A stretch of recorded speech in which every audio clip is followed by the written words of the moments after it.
My name is Josh, I'm 17, and I'm a senior. On my spare time, I like to cook. I had an interest in hockey starting freshman year. I cook stuff, it's really diverse, the menu. I just look something up on Google, and if something looks really good, then I like to try new innovative things. I've had some struggling years in high school. Some years I struggled with grades. There's a lot of stuff that I struggle with, family issues. My mom used to think that I did drugs, which was also another struggle, which I didn't. The people I hang out with, it's really life changing. Uh, so many things I went in high school. I learned a lot of new things about myself. There were some new things about my personality that I didn't know about. There's still a lot of things I need to figure out, but it's all about life, figuring out who you are.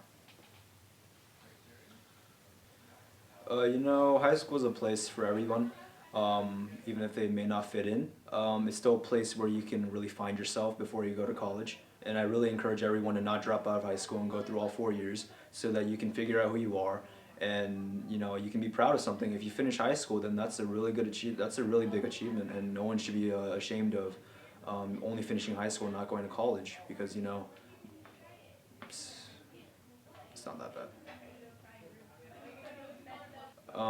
I don't believe that grades determine who you are and what you're going to do in the future. You see people like Mark Zuckerberg and Steve Jobs. I mean, Steve Jobs didn't even finish high school. Mark Zuckerberg dropped out of Harvard, was it? Um, really, it's about who you are and what you want to do.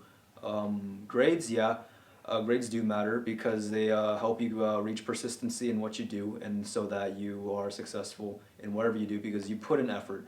But still, you need to know what you want to do and not base your knowledge, who you are, how successful you're going to be off just grades and GPA because it really doesn't matter that much. It's different for every college. It's different for every person's views. Some people may view it as unfair. Some people may view it as rational. Honestly, I believe that if you put in your hardest effort and you know exactly what you're gonna do, even if you may not, um, if you have that confidence, then you can make it into that college.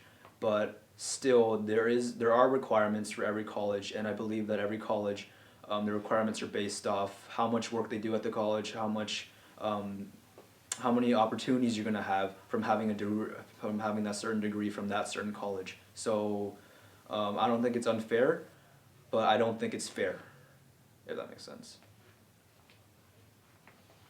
Between JCs and full 4 year college, depends on what the person does really and what his mindset is or what his or her mindset is.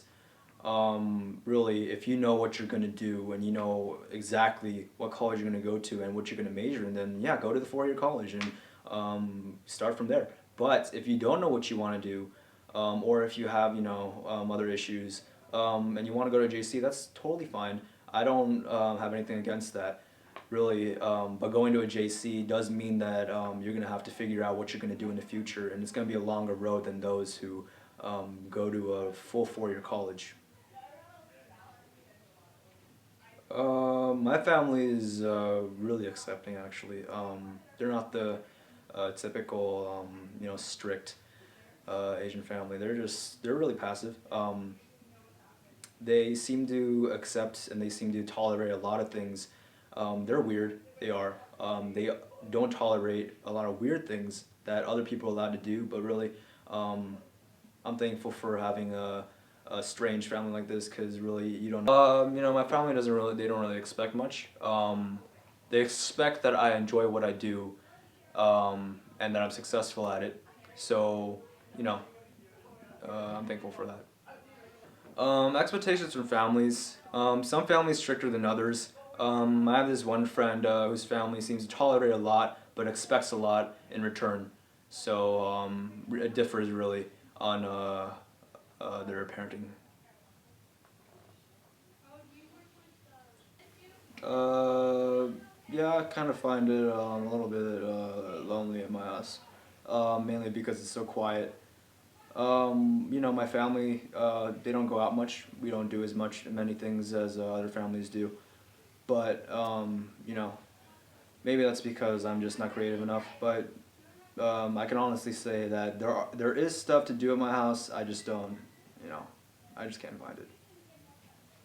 Um, Um, I guess I'd spend most time with my dad, mainly because he goes to most of my games.